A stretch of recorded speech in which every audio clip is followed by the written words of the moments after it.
2 days ago, the two deputy presidents that have served under the leadership of President William Ruto self-declared a 10-day stay in Mbeere North until the election results are determined and each of their candidates has been declared a winner.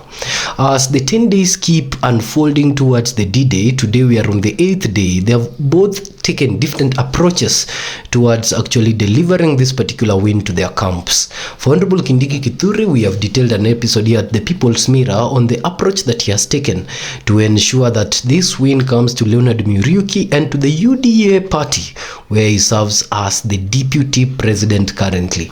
But for the former deputy president Rigathi, he has also said that the 10-day stay will only end with Newton Karish as the new member of parliament from Mbeere North, and he will do so day in, day out, walking door to door and campaigning in the roads until the 8 days remaining comes to an end and Honorable Kariuki is declared the member of parliament from Mbeere North. Now, while they have just been here for less than 72 hours, each of them have kept making shockwaves. And in this episode, we are taking a look at the statements that were made yesterday in the rally by Honorable Rigathi that now seems to be having effect of shaping how the Mbeere North people are going to vote in 7 days time. Gachagua starts his campaigns by a reminder that Kindiki ni Bandia, and that is something that now he has put in the mind of Mbeere North people. He says that when it was 2022 election time, it was Justin B. Muturi and Rigathi Gachagua that went to Mbeere North to seek the support for President William Ruto. Now he says since JB Muturi, the former Attorney General, has been ousted, and himself, the former deputy president, has also been ousted by the Ruto government. In turn, Ruto has brought in 2 pairs of Bandia to replace them, being Kindiki Githure, who comes from Tarakaniti, and the other gentleman, Ruku, who is now the CS and the aspiring kingpin of the Mbeere North area. So this is very interesting. It tries to put to the mind of the people that the DP Kindiki is not a legitimately elected DP because the people of Mbeere North did not go anywhere to elect him as a deputy president. While the deputy president's attack is that Rigathi Gachagua is not any regional leader of the mountain because there is no mountain vote that was called to declare him the leader. So this contest of who is really what is the first point of contention. And so from Kindiki's side, Rigathi Gachagua is not a mountain leader. And from Gachagua's side, Kindiki ni Bandia vice president. Then he says that Mbeere North is a confirmation that UDA is dead, and he chants deaths of UDA. He asks people whether or not they think UDA is dead, and Rigathi Gachagua, that has declared UDA the party that drove him into power at first, dead, has now even set a burial date for the UDA party, and the burial date for the UDA party in Mbeere North is set to be on 27th of November 2025. Ladies and gentlemen, you can wear black on that day if you're from Mbeere North, because it so seems that Rigathi Gachagua intends to bury the UDA party in Mbeere North on that day. He makes this political statement amidst cheering clouds that now UDA is dead in the region and they intend to bury it on that day. These statements are being made when the senator of the region is a UDA candidate, the governor of the region is a UDA candidate, CS Ruku is now under the UDA party, Kindiki Githure, who is the neighbor of that area, is still UDA.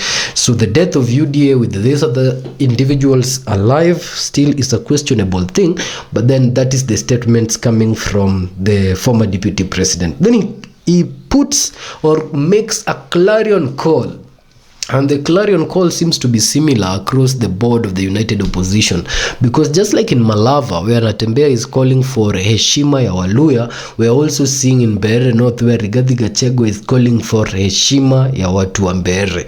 And so he's saying that this is an opportunity now for the Mbeere people to actually say no, enough is enough, and as a region we have a respect of our own, and that respect is to elect someone from the party that we feel was the previous party in our entire arrangement as a constituency. So he calls upon the Mbeere people, rather in his clarion call, to make that particular decision to return the respect of the Mbeere people back to the Mbeere people. Then he roots a coherent speech flowing, attacking Karinda, attacking Ruku, and attacking the likes of the individuals who have now joined hands with the government at the expense of their people in Mbeere North. He declares the election in Mbeere North not to be between the contestants anymore, He says that the election is no longer between Karish and Wamudende, but the elections has now been reduced to Kasongo and the people of Mbeere North. And in this, he asks the people of Mbeere North who will win.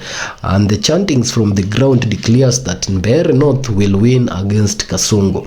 So we don't know who is really Mbeere North, but we hope to see this contest unfolding in 7 days' time on how these people will vote, whether they will vote for the UDA party or whether they will vote for the Democratic Party that previously gave them a member of parliament who is currently asking them to vote otherwise.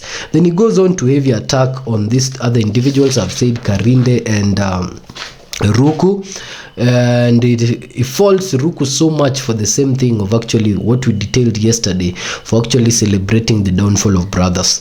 And yesterday, remember in our mini episode, the revelation came that Gachagua started his door-to-door campaign with visiting Ruku's grandmother and asking Ruku's grandmother to actually allege their support for the one-term movement. So while he was served tea there, we really don't know whether Ruku's grandma is going to vote for Honorable Leonard Muriuki or Honorable Newton Karish. He says the mission is simple: Kasongo to go home, Karinda to go home, and he asked the people of Mbeere to take money from the government camp and come back and vote for Newton Karish. Later on, yesterday, on the national television for Nation, that is Nation Television, yesterday there was the member of parliament, Honorable Mukunji Gitonga, who was attending the Last Word show, and he said it very clearly that they have a strategy in the mountain area where people go to the campaigns of the UDA, then they come back, to vote for their candidates in this particular area. All these political statements that have been made before, that money has been poured in Mbeere North to sway voters to vote in one way, or that the money that was poured in Mbeere North has been diffused and now voters will vote another way, or that voters go to get money from one end and then proceed to vote another way, or that this particular region is mountain locked and UDA is dead, is yet to be buried, or whether this region is still UDA infested. All those particular issues will be decided next Friday, and once that decision is done, that will be it. For Rigathi Gachagua, we don't know what he intends to do if his candidate does not win in this particular area, because he's confident that the DCP party does not have a candidate directly, remember that, but he's confident that the United Opposition candidate will win in this area. Mr. Mukunyi confirmed that from their ground polls, they are confident that they are doing well, and they are looking for the D-Day to see whether or not this will happen. But for the UDA side, Mr. Kindiki has made it clear that politics does not come and end with next Friday.